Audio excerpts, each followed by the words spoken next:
ప్రతి సంవత్సరం సంక్రాంతి ఎలా ఉంటుందో, దసరా ఎలా ఉండబోయినా లాంగ్ వీకెండ్స్ అనేవి ప్రతిసారి ప్రత్యేకమే సినిమా వాళ్ళకి ముఖ్యంగా. And every year August 15th ఖచ్చితంగా కొంచెం అటు ఇటుగా కలిసి వచ్చే అంశమే. హాలిడే కాబట్టి చాలా చాలా సినిమాలు రిలీజ్ అవుతూ ఉంటాయి. ఈసారి కూడా భారీ ఎత్తున భారీ అంచనాలతో పెద్ద పెద్ద సినిమాలు రెండు వస్తున్నాయి. ఒకటి వార్ 2, రెండోది కూలీ. ఇకపోతే వార్ 2 గురించి తర్వాత మాట్లాడుకుందాం. కూలీ గురించి మాట్లాడుకుంటే రజనీకాంత్ గారి సినిమా జైలర్ తర్వాత అంచనాలు ఎక్కడో ఉన్నాయి. సీరియస్లీ రజనీకాంత్ గారి స్టామినా అందరికీ తెలిసిందే. అఫ్కోర్స్ ఇప్పటికీ హీరో, ఆ ఏజ్లో కూడా హీరో మనకు ఉంది ఆయన ఒకరే నాకు తెలిసినంత వరకు. ఆ తర్వాత జైలర్ నుంచి నెక్స్ట్ లెవెల్కి వెళ్ళిపోయింది. అంటే ఆ యాక్టింగ్ కానీ, ఆ స్క్రీన్ ప్రెజెన్స్ కానీ, ఆ బీజిఎంఏ కావచ్చు, వాట్ ఎవర్. ఆ తర్వాత ఇప్పుడు అన్ని అంచనాల మధ్యలో ఇప్పుడు కూలీ రిలీజ్ అవుతుంది. సరే కూలీ ఓకే, పర్వాలేదు, రజనీకాంత్ గారి cinema after Jailer, Anirudh music ఏవేవో అనుకున్నా కూడా ఇక్కడ విషయం ఏంటంటే లోకేష్ కనకరాజు దీనికి డైరెక్షన్. లోకేష్ కనకరాజు డైరెక్షన్ అనగానే అందరికీ ఆయన యూనివర్స్ గుర్తొస్తుంది. ఆ సినిమాలో ఖైదీ, విక్రమ్, రోలెక్స్ క్యారెక్టర్స్ని అటు ఇటు తిప్పుతూ ఉంటాడు. ఇతనికి ఒక పెద్ద యూనివర్స్ ప్లానింగే ఉంది, ఏదో చేయబోతున్నాడు అని. మరి ఇందులో ఈ యూనివర్స్లోకి రజనీకాంత్ గారు ఎలా ఎంట్రీ ఇచ్చారు అని అనుకుంటే దీంట్లో నాట్ ఓన్లీ రజనీకాంత్ గారు, ఉపేంద్ర గారు, అలాగే నాగార్జున గారు, అలాగే అమీర్ ఖాన్ గారు ఇలా ఉన్నారు. అంటే ఇప్పుడు సైమన్ క్యారెక్టర్ ఉంది నాగార్జున గారిది ఫర్ ఎగ్జాంపుల్. రేపటి రోజు ఆ సైమన్ని ప్రత్యేకంగా జరిపి సైమన్ మీద కూడా ఒక సినిమా చేయొచ్చు, అమీర్ ఖాన్ మీద కూడా ఒక సినిమా చేయొచ్చు, ఉపేంద్ర గారి పైన కూడా ఒక సినిమా చేయొచ్చు, ఈవెన్ శృతి హాసన్ మీద కూడా ఒక సినిమా తీయొచ్చు, lady oriented, what ever. So ఇతని యూనివర్స్ భారీ యూనివర్స్. ఎందుకు ఇలా మాట్లాడుకుంటున్నాం అంటే ఈవెన్ వార్ 2 కూడా అంతే, దాని గురించి మళ్ళీ మాట్లాడదాం. సో కూలీ మీద ఉన్న అంచనాలు విపరీతం.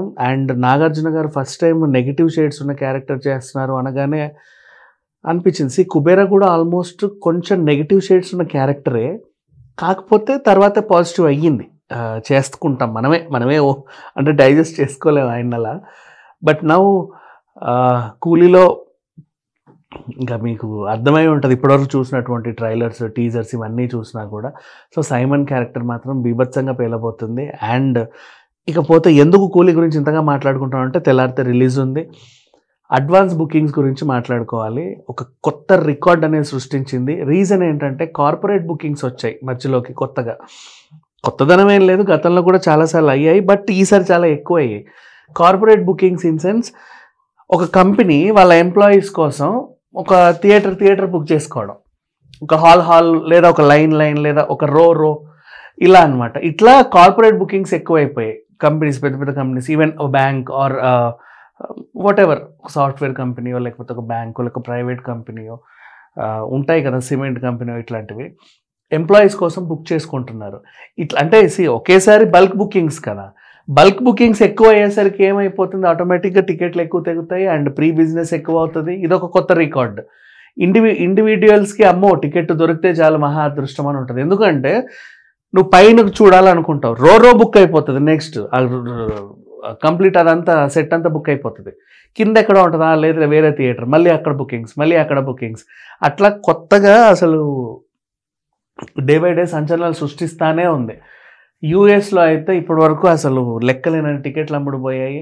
అండ్ ఆల్మోస్ట్ చెప్పాలి అనుకుంటే కూలీ రిలీజ్కి ముందే హిట్ అయిపోయింది ఈ సినిమా. లైక్ మన పుష్పలాగా ఉన్నాయి కొన్ని సినిమాలు రిలీజ్కి ముందే హిట్ అయిన సినిమాలు బోల్డ్ ఉన్నాయి.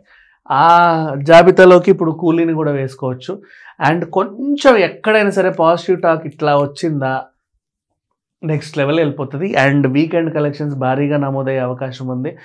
ఎంత కాదనుకున్నా ఈ మాత్రం క్యాస్టింగ్కి అండ్ లోకేష్ కనకరాజు మేకింగ్కి అండ్ అనిరుద్ధ్ బీజిఎంకి ఖచ్చితంగా అంటే 2000 కోట్లు వసూలు చేసే సత్తా ఉన్న సినిమా. కాకపోతే ఏంటంటే ఇప్పుడు షేరింగ్ ఉంది. ఓవైపు మహావతార్ నరసింహ రోజుకి అది థియేటర్లు పెంచుకుంటూ పోతుంది, దొరకట్లా. సో దాన్ని డిస్టర్బ్ చేయలేము.